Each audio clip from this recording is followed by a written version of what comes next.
Okay, what do I need to start sewing? Start with my stitch ripper. This little guy is my problem solver, my mistake fixer.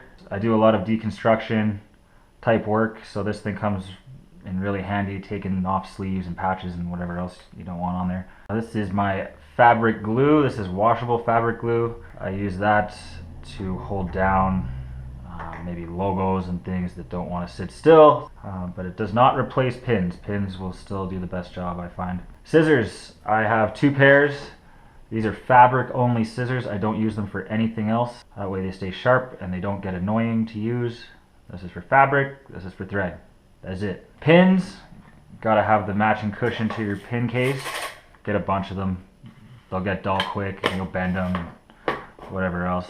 This is a little measuring gauge. I use this a lot for detail seam work. Just nice to use this instead of trying to mess around with the tape measure, which I'll mention next. I like the old school style tape measure like this.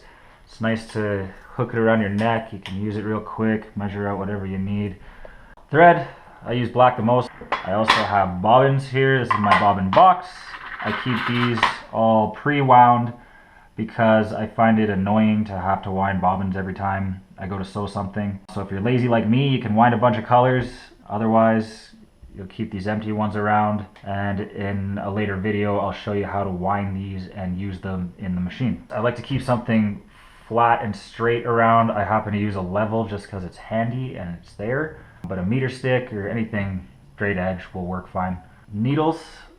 I use these Kenmore needles. I have a couple different gauges. I got a whole bunch in my kit for different thickness, weights of fabric and whatnot. Your needles will vary depending on what machine you're using. Bigger needles for thicker stuff is generally the rule.